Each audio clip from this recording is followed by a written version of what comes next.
Last video में हमने देखा रेडियो एक्टिविटी। रेडियो एक्टिविटी क्या होती है? अनस्टेबल न्यूक्लियाई से स्टेबल न्यूक्लियाई तक पहुंचने की एक डिके प्रोसेस होती है। तो रेडियो एक्टिव डिके का एक लॉ होता है जिसे हम बोलते हैं law of radioactive decay. In radio active decay rate of nuclei decay, that means number of nuclei undergoing the decay per unit time, is proportional to the total number of nuclei। मतलब कि जो rate of nuclei decay होती है वो proportional होती है total number of nuclei के।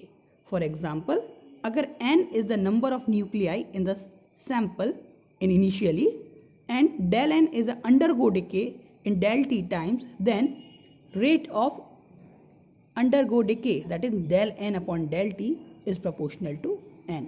मतलब कि अगर इनिशियली आपके पास n न्यूक्लियाई हैं तो रेट किसके प्रोपोर्शनल होगी? del n upon del t के प्रोपोर्शनल होगी। ये आपने केमिकल रिएक्शन में भी देखा होगा माय डियर। जब आपके पास रिएक्टेंट होता है और प्रोडक्ट होता है तो आप देखते हैं रेट ऑफ रिएक्शन क्या होती है? Rate of reaction is proportional to concentration of reactant. बिल्कुल ये सेम है कि rate of decay nuclei is proportional to number of nuclei at initially, और इसको हम क्या बोल सकते हैं? dn upon dt is proportional to n। अगर हम इसको आगे सॉल्व करें तो प्रोपोर्शनल का साइन हटेगा और कांस्टेंट आएगा रेट कांस्टेंट। माइनस साइन क्या शो कर रहा है?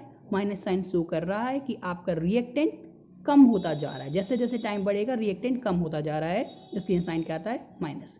रिएक्टेंट का जो रेट होता है वो हमेशा नेगेटिव होता है और जो प्रोडक्ट का रेट होता है वो हमेशा पॉजिटिव होता है। तो D N upon D T is equal to minus lambda into N. अब अगर हम यहाँ वेरिएबल सेपरेशन मेथड लगा दें तो क्या आ जाएगा? एन इस साइड आ जाएगा और टी इस साइड चला जाएगा। तो D N upon N is equal to minus lambda D T. ये हो गया हमारा 1 अपॉन एन डी एन। अब हम जानते हैं कि अगर 1 अपॉन एक्स डी एक्स होता है तो इसका आंसर आता है लॉग एक्स, इंटीग्रेशन आता है लॉग एक्स। तो इसको भी हम बोल सकते हैं 1 अपॉन एन, दोनों साइड हम इंटीग्रेशन कर रहे हैं with respect to T equal to 0 से टी से लेकर एन नॉट से एन तक। तो D N upon N, N not to N, T not to T. तो क्या आ जाएगा ये? Log N, N not to N equal to minus lambda T not to T. हम जानते हैं upper limit minus lower limit, that is minus lambda T minus T not. At T not is equal to 0, तो we will say lambda T. और यहाँ क्या आ जाएगा? Log M minus log N को हम क्या बोल सकते हैं? Log M upon N. तो हमारे पास आंसर आ गया log N upon N not equal to minus lambda T. अब दोनों साइड हम एंटी लॉग ले लें तो हम देखेंगे दोनों साइड एंटी लॉग लेना मतलब एक्सपोनेंशियल फंक्शन लेना, तो ये क्या आ जाएगा?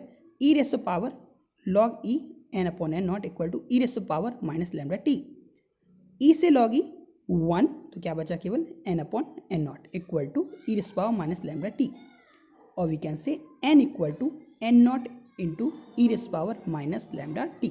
यही हमारे लिए law of radioactive decay की इक्वेशन है, that is n equal to N not into E raise power minus lambda T. तो क्वेश्चन आ सकता है कि प्रूव करिए कि that n equal to N not into E raise power minus lambda T. तो हम इसको इस तरीके से प्रूव कर सकते हैं। अगर हम बात करें मीन लाइफ टाइम की, या हमें रिलेशन फाइंड करना है रेट कांस्टेंट लैम्डा और हाफ टाइम में, दैट इज टी हाफ में, तो हम यहाँ वापस इस इक्वेशन पे आएंगे, दैट इक्वेशन नंबर 1 कि log N upon N not equal to minus lambda T. तो अगर हम बात करें कि यहाँ टी की वैल्यू टी हाफ हो जाए, रिएक्शन का हाफ टाइम हो जाए, तो आपका जो प्रोडक्ट है वो भी कितना हो जाएगा? आपका एन नॉट बाई टू, मतलब कि आपका ये आधा हो जाएगा, एन नॉट इक्वल टू आ जाएगा n by two.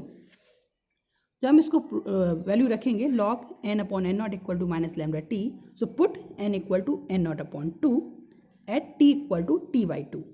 So we will have n upon two, so n से n cancel and upon two कहाँ चला जाएगा? ऊपर, that is log n naught upon to that is equal to lambda t half.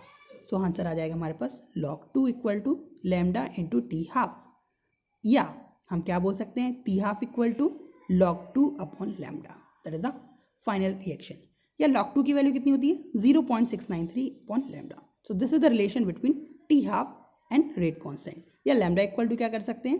0.693 upon t half, दोनों ही same term हैं।